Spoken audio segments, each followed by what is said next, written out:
finishes off in style. Indian Premier League के इस season का 33वां मैच केकेआर और सीएसके के बीच कोलकाता के ईडन गार्डन में खेला गया। यह एक ऐसा मैच हुआ जिसकी उम्मीद ऑलमोस्ट हर कोई कर रहा था। इस मैच में बहुत कुछ ऐसा हुआ जो कोलकाता के लिए सीख दे सकती है। अगर केकेआर को प्लेऑफ के रेस में बने रहना है तो उसे सबसे पहले इन गलतियों को जरूर सुधारना होगा।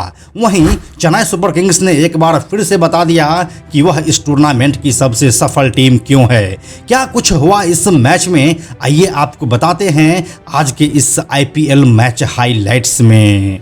इस मैच में कोलकाता के कप्तान नीतीश राणा ने टॉस जीता और गेंदबाजी करने का फैसला किया, लेकिन चेन्नई के बल्लेबाजों ने हर मोड़ पर उसे गलत साबित किया। ओपनिंग करने आए ऋतुराज गायकवाड़ और डिवॉन कॉनवे की जोड़ी ने 8वें ओवर तक बोर्ड पर पहले विकेट के लिए 73 रन जोड़ चुके थे।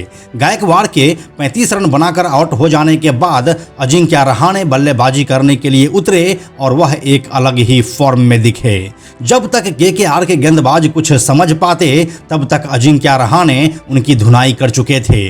वे सिर्फ 29 गेंदों में नाबाद 71 रनों की पारी खेले, जिसमें 6 चौके और 5 छक्के शामिल रहे। रही सही कसर शिवम दुबे ने पूरी कर दी और वो भी 21 गेंदों में 50 रन बना डाले।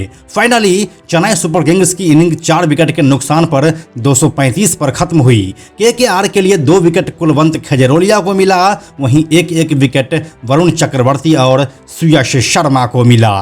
कोलकाता जब दूसरी पारी में बल्लेबाजी करने उतरी तो जेसन रॉय के हाथ में चोट लगी थी। इसी वजह से नारायण जगदीशन के साथ इस बार सुनील नरीन को भेजा गया था, लेकिन सुनील नरीन एक ऐसे प्लेयर है जो आपकी उम्मीद पर कभी भी खरे नहीं उतर सकते हैं। वह जीता हुआ मैच भी आपको आसानी से हरवा सकते हैं। इस मैच में सुनील नरीन पहले ही ओवर में आकाश सिंह के गेंद पर बोल्ड हो गए। फिर अगले ही ओवर में जगदीशन भी तुषार देशपांडे की गेंद पर चलते बने। वेंकटेश अय्यर और नीतीश राणा के बीच एक साझेदारी हो ही रही थी कि 8वें ओवर में मोइन अली ने वेंकटेश अय्यर को बोल्ड कर दिया। अगले ही ओवर में कप्तान नीतीश राणा भी जडेजा की गेंद पर कैच आउट हो गए। 235 रनों को चेज करने उतरी केकेआर की टीम 9वें ओवर तक सिर्फ 70 रन बनाकर 4 विकेट खो चुकी थी। अब यहां से कोई चमत्कार ही उसे जितवा सकता था और ये चमत्कार करने की जिम्मेदारी उठाई जेसन रॉय और रिंकू सिंह ने। दोनों ऑलमोस्ट 200 के स्ट्राइक रेट से बल्लेबाजी करते हुए केकेआर के लिए एक उम्मीद जगा दिया था। तभी 15वें ओवर में जेसन रॉय को महेश तीक्षणा ने बोल्ड कर दिया। वह 26 गेंदों में 61 रनों की पारी खेले, जिसमें 5 चौके और 5 छक्के शामिल रहे। इसके बाद आंद्रे रसल एक बार फिर से फ्लॉप रहे और केकेआर के लिए डेब्यू कर रहे डेविड विसे गेंदबाजी के बाद बल्लेबाजी में भी सुपर फ्लॉप रहे। रिंकू सिंह आखिर तक बल्लेबाजी करते हुए 33 गेंदों पर नाबाद 53 रन बनाए, लेकिन रन इतना ज्यादा हो चुका था कि उसके जीत के आसपास पहुंचना भी नामुमकिन हो चुका था। फाइनली केकेआर 49 रनों के बड़े मार्जिन से यह मैच हार गई। चेन्नई के लिए तुषार देशपांडे और महेश तीक्षणा को 2-2 विकेट मिले, बाकी सब एक विकेट निकाले। इस सीजन चेन्नई के लिए जो सबसे अच्छी चीज देखने को मिल रही है वो है अजिंक्य रहाणे का सुपरहिट फॉर्म। वह लगातार तीसरे नंबर पर आकर अच्छी बल्लेबाजी कर रहे हैं। उनको देखकर पिछले सीजन के दिनेश कार्तिक की याद आ रही है, जिसने एक कमाल के फिनिशर की भूमिका निभाई थी और उसी के बदौलत उनको एशिया कप और T20 विश्व कप टीम में जगह भी मिली थी। रहाणे का यह फॉर्म चेन्नई सुपर किंग्स को काफी हद तक मजबूती दे रहा है।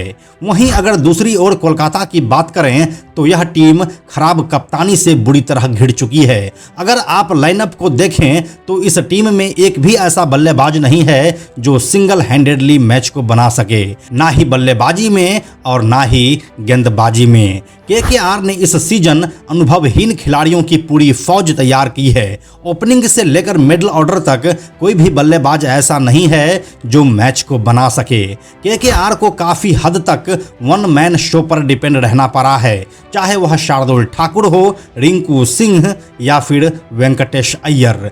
केकेआर एक ऐसी फ्रेंचाइजी है जिसे रसल और नरीन के अलावा किसी भी प्लेयर को बैक करना नहीं आता है। ओपनिंग में गुरबाज अच्छी शुरुआत साथ दे रहे थे तो उसे हटाकर लिट्टन दास को लाया और फिर जब एक मैच में वह फ्लॉप हुआ तो अब डेविड विसे को, और इस मैच में तो वह भी फ्लॉप हो गया। जेसन रॉय एक अनुभवी खिलाड़ी हैं जो अच्छा खेल भी रहे हैं।